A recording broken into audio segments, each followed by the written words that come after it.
back again with another one, and as you can see, we got a new scenery.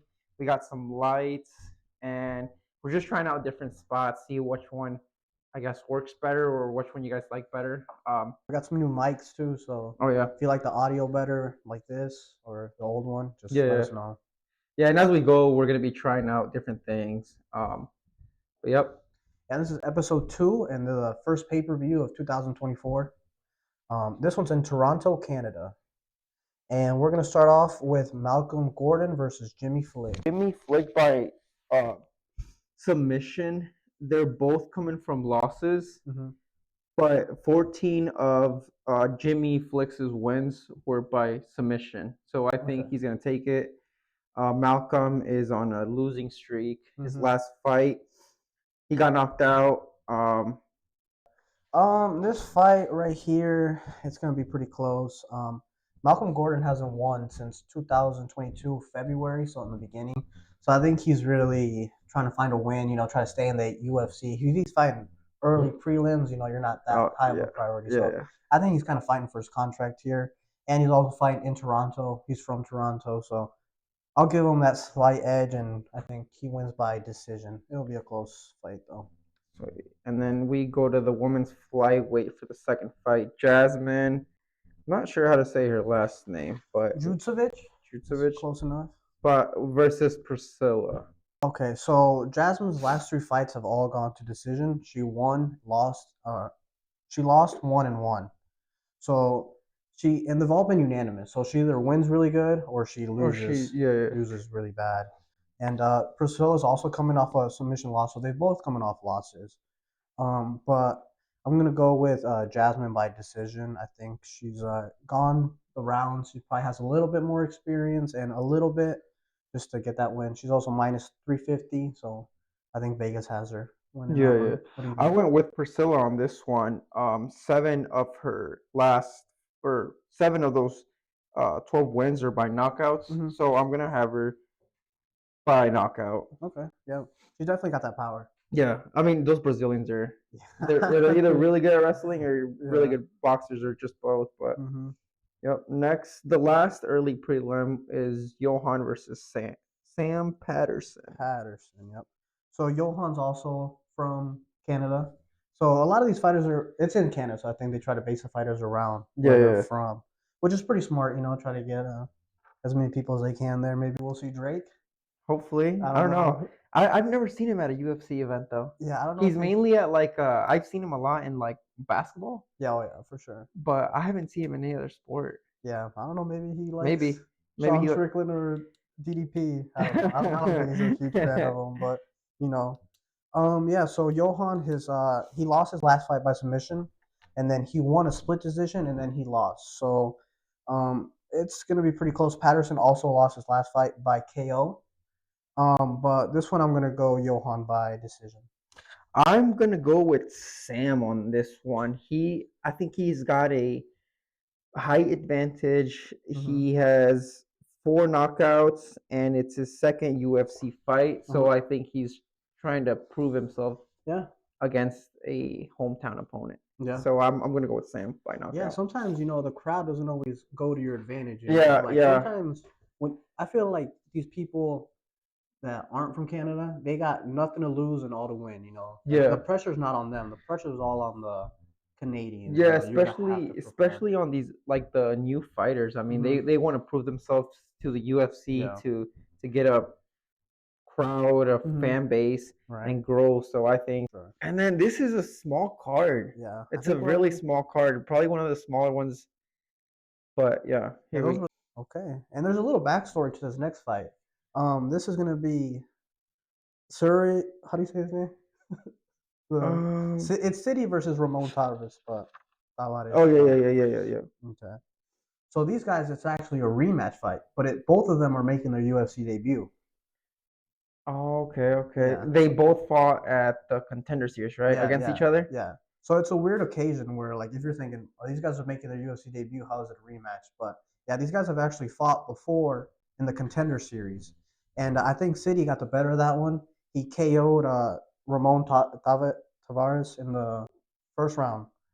So, yeah, I think Tavares is maybe gotten a little, if you fighting a guy that's already beat you, you got a little mental disadvantage Yeah, there. yeah, yeah. So um, I'm gonna go with City since last time they fought, he pulled out the win. Hey, this dude knocked me out, but I've been working and now I'm here and I'm gonna prove, why I belong here. So I No, think he's got the mental part and maybe, he's been I feel like he's been training just a little bit harder. yeah, Just this guy, I'm fighting a guy that's already knocked me out. So I think he's going the above and beyond in his training just to yeah, be ready. definitely. Yeah, you definitely want that get back, especially when it matters. I guess technically, contender series maybe doesn't matter as much because they both made it to the UFC. Yeah, yeah. So now is when it really matters. So yeah, he definitely wants to try to get that get back. But Charles Jourdain versus Sean Woodson. Charles Jourdain is the Canadian. Jourdain has 8 wins by KO and 5 wins by submission. His last win was by submission. And Sean Woodson, he's one draw and one. Sean is 6'2", and Charles Jourdain is only 5'8". So he's Jeez. yes. Sean Woodson is way taller than him, and his reach advantage is 78 inches to 69. Yeah, I saw. So Yeah, he definitely has a bit of a bit of range. a a Yeah, wide range. range. So Um, 8 of his last wins have been by knockouts. He's mhm. got 5 submissions, and he has finished all 13 out of his 15 fights. Okay. So I think he's being Brad Katona versus Garrett Armfield. Okay. So Brad is 1-2 in his last 3 fights, and he's lost to Marab. Uh, Okay. Marab's a pretty good fighter, so I'm not gonna say that too much against him. Armfield is also coming off a KO win, so he's also coming pretty strong. So with Brad, there's a little backstory. I Mhm. was reading he was in the UFC and then he got kicked out and then he went on the Tough series Oh yeah, and yeah. he just won Mhm. at UFC 292. Okay. He won the bantamweight title for Tough 31. Okay. So I think I'm gonna go with Katona on this one by knockout. He's been in the UFC once, and I Mhm. think he wants to stay in it the second time. Yeah. So I think he's Canadian as well. Mhm. So Yeah, I agree with you. I think I'm gonna follow you, and first one we agree on. But yeah, I think that Katana definitely wins this one for sure. Now that was the was the prelims. yep. Now we're gonna go to The main the card, main card. Yep. Arnold Allen, and against dude, I'm terrible. Masvar It's a Russian dude. It's the number 9 Masvar. Russian featherweight. Yeah. Versus number 3. So that should be a pretty good fight. Yeah. Yep. Yeah. I don't. Arnold Allen just had a pretty good fight with Max Holloway, Yeah. and that says a lot. And before that, he was on a 9 fight win streak. So I think he's rightfully earned that number 3 spot in featherweight. Maybe he just keeps winning, and then he'll fight Alex Volkanovski if everything If he if he wins. wins, he wins. Yeah. And but he's also fighting that number 9. He's an undefeated fighter, Yeah. Masvar. 17-0. So at number 9 versus a undefeated fighter, I mean, he isn't number 9 and he's undefeated. He's definitely trying to climb up the rankings. Fight was against Diego Lopez, which I think Diego Lopez is a pretty good fighter. Dude, yes. Yeah. He just started like Yeah. last year. He actually trains with Alexa Grasso. Oh yeah, that's where The I've seen him. Yeah, That's where I know I've seen him. he backs her up in the corner, but dude, Diego Lopez is like that's for another another Yeah. day, but Yeah. or another video, but he's probably one of my favorite fighters. Yeah. Yeah, he Yeah. is so good. His first fight was against this guy. Okay. This was Diego Lopez's Oh. debut. Yeah, Oh, okay. and he gave him like it was on a short notice too. They went all 3 rounds, Dang. and I mean, I think it was this close. Yeah, Yeah. it was such a good fight, and I wanted him to win so bad. But yeah, he's becoming one of my favorite fighters. Yeah, for sure. I think Arnold Allen gives Masvidal his first loss. I think Arnold Allen just has that experience under him. He Yeah, fought yeah. Max Holloway. Dan Hooker. Yeah, Dan Hooker was also a really good fighter, and he beat Dan Hooker. Yeah, just because he's got that experience. Mm-hmm. And fight we have Chris Curtis and Mark Andre Berlau. I think it's Ber- French, maybe. Yeah, he's French. Okay. Berlau, something. Yeah, Berlau. yeah. With Chris Curtis, Mhm. he's got 17 knockouts, 7 first round finishes, and he's really good buddies with Sean Strickland, so I think that's why they're on the same card. I could be wrong. No, yeah, but he is. You said they have a podcast. Yeah, they together, have a don't podcast together, Okay. and yeah, I'm gonna go with Marc-Andre Berlau. He's 6'1", and Chris Curtis is 5'8", and there was a lot of controversy in Chris Curtis's last fight. It was a no decision, and he got a headbutt to the eye, and it opened him up pretty good. It was a nice little gash, but he was losing that fight pretty convincingly. The other guy had 3 takedowns. Strikes were 60-30. Um, so he was safe to say he was losing that fight. Yeah. And I think people were tweeting about it, saying like, "Oh, this is only way out." Yeah, he was taking the easy way out. So to me, like, there's been fighters who've been beat up a lot worse, and they continue to fight. So I don't really think that mentality will get you far. I think if you're in for a battle, you gotta not look for an easy way out.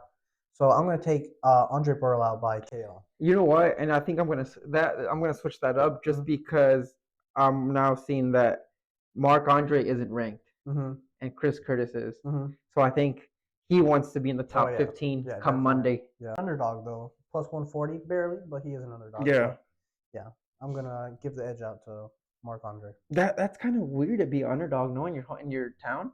Yeah, well, or no? Yeah, it's just based on it's in Vegas. The people that make the odds. Gotcha. So yeah. I'm not really big into betting, so when all the betting stuff, it's gonna be Lalo right here. Yeah, I'm terrible with he's barely teaching me the odds and the favorites and the plus. So I suck at betting. Yeah. So all the bets are gonna be covered by the man himself, Lalo. Dana White. Sponsor me, DraftKings. Oh shit! And then we got the welterweight. We have Neil Magny and Mike. Yep. So Neil Magny's coming off a loss to Ian Gary. Yeah, he whooped his ass, dude. Yeah, he beat him down. He beat him down. I mean, the leg kicks, the calf kicks. I mean, I was watching Gary, and he was breaking down the fight against Neil Magny. So he was watching his own fight after, and he was just saying he could have finished him so many times, but he just wanted to make him suffer. Yeah. So and if you go back and watch it, there were so many times where Ian could have just gone and finished him, but he didn't. He just broke him down slowly and painfully. Yeah, I think he was just trying to show off his skills. Yeah. Mike has last 2 fights have won by decision, and I think he's gonna get another submission win. That's where I would go with. So I think Mike by submission. Yeah, co-main event. Number 2, Raquel Pennington versus number 3, Myra Bueno Silva. Okay, and this is for the title, correct? Yeah, the bantamweight title, the one Nunez just Amanda Nunez retired, so that's a vacant title, and now they're see who's gonna take the throne on this one. Okay, yeah, so it's a number 2 versus number 3, so I guess you could say the rightful people are fighting for it. Yeah. So I know Raquel Pennington has actually fought Amanda Nunez. Okay. And she took her all 5 rounds, and then she did get KO'd on the 5th, but she got 5 rounds with her. So she does have that championship experience. I don't think Myra Bueno Silva has. Yeah, I don't think she's got the championship rounds, and I think that's a big part. When you're it's a whole different training when you're fighting. Oh yeah. 3 rounds to 5 rounds. I feel like it's a lot harder. Yeah. And having at least having a taste of what 5 rounds feels like. Yeah, all the champions definitely say that it's way different going 5 rounds than 3. Just a training camp alone, going 5 rounds is way different. So yeah, I think Raquel Pennington has that advantage, that experience, and her last 8 fights have all gone the distance. Yeah. So she knows what it feels like. The experience is gonna help her out. Yeah. She's got the experience. She knows how it's gonna play out, how to save. It's gonna be. I feel like it's gonna be a boring fight. Yeah, probably. It might be. But it's gonna be one of those where you're just like, man, can this thing end already? And yeah. I definitely think it's safe to say this fight will go the distance. Yeah. I think they're both going to try to pace themselves towards the end. So what you're saying, it might be a little boring because they're trying to pace themselves to get to those championship rounds. Final fight, we got Sean Strickland versus DDP. Dude, that is gonna be dude. I don't know. This is so hard, man. I couldn't decide. Yeah, DDP is definitely a beast, and they've gotten into that. Fight, yeah. Which UFC was it? It was at I believe. It was the last one in Vegas. It was at the Colby Covington and Oh, okay. Edwards. Yeah, I'm yeah. pretty sure it was that one. Yeah, they were sitting right next to each other and they talk smack. And, you know, Sean Strickland's definitely about that action. If Yeah, he dude, says he's he's going to do something, crazy. yeah. That's why I think Dana White doesn't like him because he says a lot of controversial stuff. Yeah. I mean, he's a champion, so I think he's going to back him. He's a champion of his company, but, you know, maybe behind the scenes. It was a hard fight Mhm. to pick. Um, like I said, I want Sean Strickland. I like him as a Mhm. fighter. He's got a weird fighting style. Yeah, I don't know if you definitely. guys saw the fight against Izzy, but it just I don't know, his technique, his boxing is weird to me. But I mean, he got it done. He gets it done, and he's got some power. But then you got DDP, man. He's just a unit. He's a Yeah, he tank. could do everything. He can grapple. He can knock you out. I mean, Yeah. he knocked out Robert, and Yeah. Robert Whitaker is He's good. a I mean, truth. he's good, Yeah, he's a truth. and DDP made it look easy. So I'm gonna have to go with DDP by knockout. I think I'm gonna go with Sean Strickland. If you know who Teddy Atlas is, he's like a world-renowned boxing trainer. He says that once you become champion, you become 30% better, and I think that has a lot to do with just your confidence. You know, everyone thinks they're the best, but once you actually have that strap around your waist, you know That that kind of validates your, everything you've been training for. You know, it validates it, so it gives you a little bit more confidence. You know, every day they wake up and say, "I'm the best." Well, when you have that strap around you, kind of you are the best. You have the yeah, championship yeah. belt. So I think that's where that comes from. And a lot of people say that you're not a true champion until you defend your belt. And I think Sean Strickland's going to try to do that. You know, DDP is definitely going to give him a good run for his money. But to me, he made Izzy look kind of bad. So I think Sean Strickland's going to defend his belt for the first time.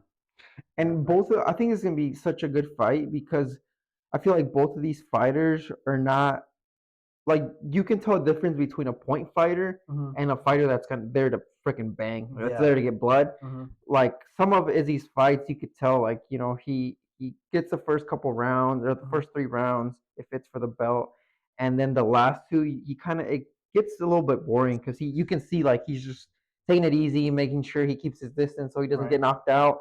And these two guys, I mean, DDP has 9 first round finishes. Hmm. And Sean, I mean, he's there to bang, dude. Yeah. He's Definitely. there to kill or be killed. Hmm. Yeah.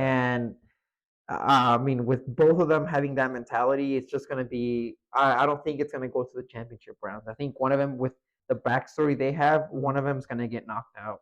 Yeah, there's definitely some bad blood between these two guys. You know, Yeah, it's not just another fight that they're fighting because they're necks up. Like these guys actually have beef and with I each don't know other. if you saw, but like, there's Sean has gone through like some trauma as a Hmm. child. Yeah. Um, and DDP keeps on bringing that up. And Yeah. one of his podcasts with that Chris Curtis, Hmm. uh, Sean Sean was like, DDP, if you bring up my childhood one more time, like I'm gonna stab you. Yeah. And So like he's like, I'm going to jail in Canada. Like, yeah, so like I think DDP is getting into his head, uh and I haven't seen a fighter get into Sean's head yet. yeah. He's always the bully. Hmm. Like he was making fun of Izzy's frosted nails, Oh you know yeah, that yeah. one He said a time. lot of weird shit And about like I haven't seen someone get into Sean's head like that. him. So I think that the mind games is gonna be a big part in DDP's victory. Yeah, he can either use that for good or for bad. You know, he could use that rage and kind of fuel him, or it could just be in his head and he was gonna try to overexert himself to try to knock this guy out. And then if he overcommits on a punch, you know, DDP definitely has that power to, Just put you out. catch him. Yeah. So yeah, the mind games are definitely. I think they're gonna play to DDP's advantage. But Yeah. ultimately, I think Sean Strickland gets it done. Yep. So that was it for today. Yeah, episode We're 2 in the episode books. 2. We're definitely gonna try to do some more and maybe add like episode where it's not fight cards, it's just like breaking news, quote, or Hmm. fights that are in rumors or just stuff like that. But yeah, we're definitely gonna sit back and see what else we can do for you guys and see what else we can do for our podcast. Um, yep. Yeah, definitely like, subscribe, share, and I think we're gonna link our TikTok in Yeah. the description. Yep. Make sure to follow that for content. Yeah. We're not gonna stop anytime soon, I don't think. No. All right. Take two. Episode 2 in the books.